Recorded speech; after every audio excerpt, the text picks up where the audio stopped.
Hi, I'm Brenda Quintana coming to you from the Beehive at cubiesquest.com. This week I'm featuring the retiring Sweetest Thing Bundle, and earlier this week I created a happy birthday note card, and today I want to show you a stepped up version of that card.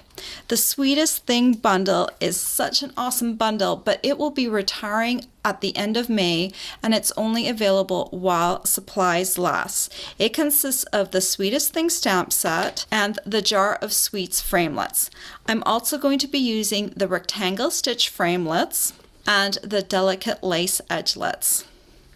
This card is kind of cool. It has a window, and I've attached the jars on the front so they kind of move with the window. It looks like the front of a candy shop. I'm going to show you how to make this card from start to finish, so let's get started. So to start off with, you're going to need a scrap piece of Whisper White cardstock, and you're going to need 2 colors of ink, Pool Party and Basic Gray. So let's open those up.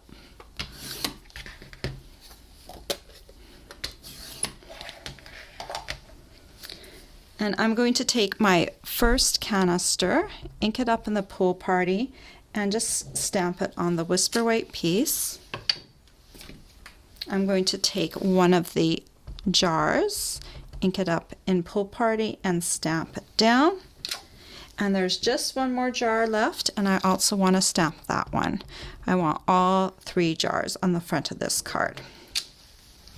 Then I'm going to take the lollipop, ink it up, and stamp it on an angle coming across, and I'll do the same thing. I'm just going to cross them over. Then I'm going to take the jelly beans and stamp them in the tall and skinny jar, and then I'm going to take this assortment of candy and stamp it in the other jar. So then you can watch the video that I did on Monday, and it will show you how I colored the candy with Stampin' Blends. This is what it looks like when it's done. I just added color to the candy very easily with some Stampin' Blends.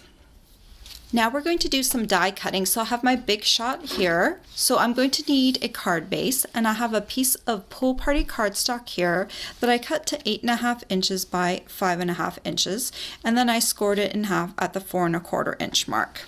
I'm just going to slide that right on top of here on my platform with one of my cutting plates, and then I'm going to grab my rectangle stitch framelits, and I want the 5th largest framelit, and I just want to center this right here on my card, and then I'm going to take my second cutting plate and put it on top and then run it through the big shot. It's going to make a loud clunking noise now. So let me just peel this piece off, and now I've created a window in this card that the jars are going to sit on. Next, we're going to cut out the jars and the canister. So I'll just grab the canister and one of these other jars. I stamped them a little too close to run them all through at the same time. So I'll just do 2 at a time. Let me put the second cutting plate on top, and then let's run this through.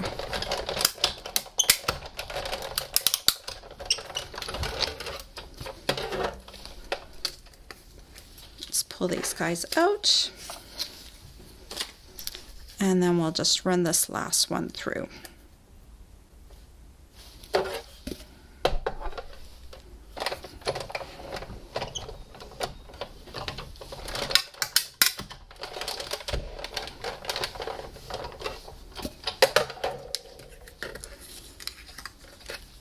Like that. Then I want to create an awning for the top of the card, and for that I'm going to need a piece of Flirty Flamingo cardstock, and I've cut this piece to 5.5 inches by 3.25 inches. I'm going to put it on a little bit of an angle. It makes it easier for the dies to run through. I'm going to be using this die here from the Delicate Lace Edgelits. And I'm just going to put it right along the edge and making sure that it is centered. So let me show you how that looks close to the camera. I'm just putting this little edge along here. The cardstock lines up just above the second hole. Let me put this back down Let me grab my cutting plate, place it on top, pin that down, and let's run that through.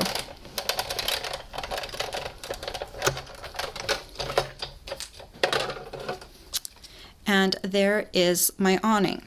Now we can get rid of the thin die adapter, and I'm going to be working on my base platform. I'm going to use the subtle embossing folder. Let me open it up, and I'm going to add my awning piece right in the middle of here. Clamp it down, and I'll only need one cutting plate to run this through now, so I'll just put that on top. And then I'm going to run this through the Big Shot. This will just give the awning a little bit of texture.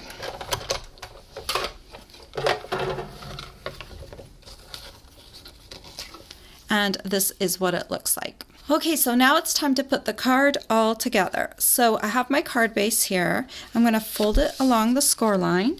I'm going to use the bone folder to smooth down that fold.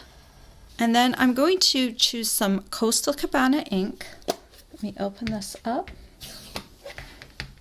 And then I'm going to use that greeting that says, "Make it a sweet celebration." Fits perfectly along the bottom of the card. And I'm just going to stamp it pretty near the bottom,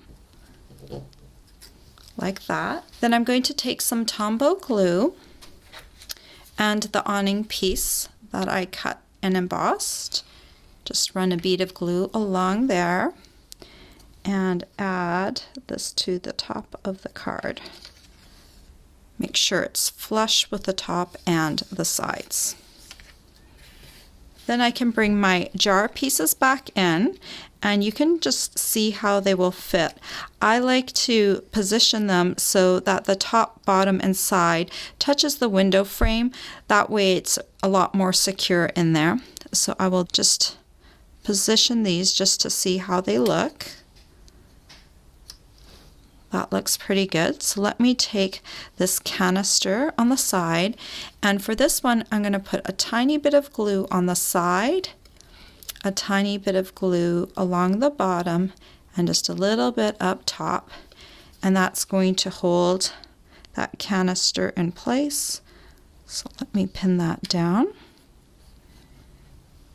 like that. Then I'm going to come over here on the other side, and I want to put a little bit of glue on the edge right here, on the top, and a little bit on the bottom. And then I'm going to add that right on the other side. And then finally, the last jar, I'm just going to put a little bit of Tombow on both the sides, a little on the top, and a little on the bottom. And then I can add that so it overlaps the two jars and the top of the card. Then to finish off the front of the card, I tied a little bow with some white baker's twine, and I'm going to add that with a glue dot. So the glue dots kind of get a little squished, so I'm going to take my Take Your Pick tool, and I'm just going to take the glue dot and the pointy end of this tool, and I'm just going to kind of roll it around until it forms a little bit of a blob, and then I'm going to stick that down on one of the jars and then take my bow and add it right on top. Then let's add something to the inside. So I've cut a whisper white piece with the largest rectangle stitch framelit, and I'm just going to add that to the inside of the card with a little bit of Tombow, and just add this right in here. Now the one thing with this card you'll have to be careful of is if you don't want the writing to show or the stamping, the inside stamping to show, you're going to have to be very aware of where this window is. So if I want to stamp Happy Birthday, I'm just going to make myself a little mark just to the side of the canister right there, and I'm going to know that I can stamp my Happy Birthday greeting to the left of that. So I'll take my Happy Birthday and my Coastal Cabana Ink Pad and just ink that up, and if I stamp it to the side of there, I'll know that it will be hidden behind the canister. Then I can just erase my pencil mark. And then when you're writing your card, you should have enough room to write up here and down near the bottom. And that's how I created a stepped up version of my simple birthday card earlier this week. Both cards are really cute. One is great if you have a little bit more time to do, and the other is great if you are in a rush. All the supplies you'll need to make these cards are available for purchase on my blog. I hope you've enjoyed this tutorial. Bye for now. I love to reward my customers with free tutorials. Check out my Hershey's card tutorial with gift box. You can get this tutorial free if you place an order over $15 in my Stampin' Up store. For more details, check out my blog at cubiesquest.com and click on rewards. Hi, it's Brenda again. Before you go, don't forget to subscribe to my YouTube channel. You can also visit my blog for more information on my projects and to learn about my rewards program, or just watch another one of my videos. Thanks for watching.